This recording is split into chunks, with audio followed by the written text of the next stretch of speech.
Greetings, and thank you for joining today's segment of Meaningful Moments. For those who you're watching this for the first time, our goal is really simple.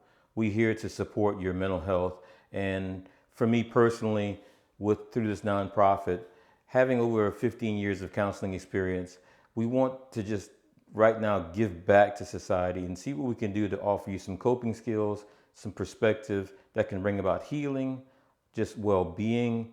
And if it's not for you, maybe it's for a loved one. We just really are in support of having a good overall mental health. So today specifically, we're going to talk about negative cognitions, negative belief, which bring about certain emotions. And we're going to tie, the present with also maybe situations that might have happened in the past that are having a major impact on you in the way you function today. So to give you a good example of that, in Practice Wisdom, which is all of the sessions I've had over the years, there's some key things that show up pretty often. And I want to go ahead and try to help as many people as possible through these short video segments. So one of the most common negative thoughts, but also negative core beliefs that I see come up is that I am not good enough.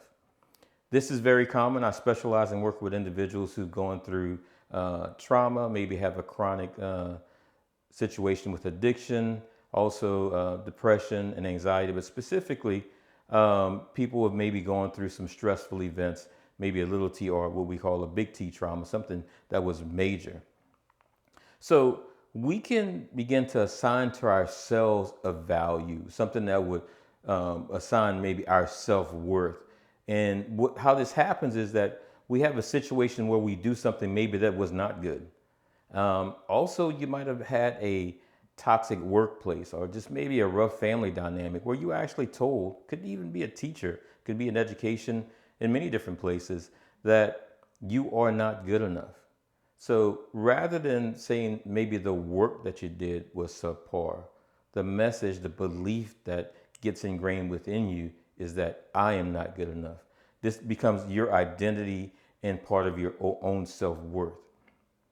What are some of the emotions that come up when you have those type of beliefs and you've experienced that, and now you're in present day, you're walking into maybe this job interview, or you're looking for, maybe you're going to school and now you have this interview to get in to this prestigious university that you've tried and done everything you can to get prepared. Maybe you even have this message that I'm not competent. You've had all of the right grades, you have all the references, you've prepared for the interview. You walking there, there's this feeling of anxiety, shame, and this negative view of self, which if not healing being brought to that situation, could maybe cause you to not get accepted or get taken on for that job or to be accepted into that college, not because you're not good enough, it's because you believe you're not good enough, which brings upon that anxiety. You don't present well in that situation, which then becomes somewhat of a self-fulfilling prophecy that you do not present as good enough because you don't believe in yourself. So today I just want to encourage you that when you are in those situations and you have these what we call automatic thoughts come up that I'm not good enough, but sometimes it's not just a thought. You just have this emotion, this feeling, this sensation in the body. Often people will tell me that in those situations, they feel like really crowded up in the throat or these butterflies in the stomach. And what's happening with your body, when you start to feel this stress, this anxiety response, your ability to think and really get forward into rational thinking is in your prefrontal cortex. That's being inhibited or just is not functioning well because now you're getting a stress or maybe a response that you're in danger. That means your body is more activated and you're physically ready to respond, and you want to avoid or you want to fight or you want to do something to change the situation. But what you need at that moment is to be the most engaged in the way you think and to be able to present well. There is a way that you can find healing for this. There's various forms of psychotherapy that work. You can do cognitive behavioral therapy if you have more of a pronounced trauma history or really just maybe some complex trauma. EMDR, eye movement desensitization reprocessing, is also another good option. I encourage you today, seek someone that can help you walk through healing the damage of the past, giving you a correct view of yourself, increasing your self-worth, because you're not bad. You are lovable. You are good enough. You are competent. You do matter.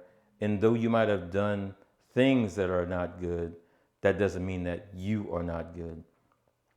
Stay with us. Come back for more of our meaningful moments. At times we'll dive deeper into this, maybe talk about automatic thoughts or negative and positive cognitions in more detail. And we're also going to have some segments where we do actual basic coping skills that anyone can implement to begin to bring, first of all, the dramatic relief you might have in those moments to be able to calm the anxiety. Also, we do provide some coaching and counseling that we can connect with you and help to bring healing to those situations where you can present different. You don't want the past to be destroying your present and not giving you good access to the future. Stay tuned in. We love you, we care about you, and we want to see you live your best life. Tune in again in the future, and we look forward to seeing you soon.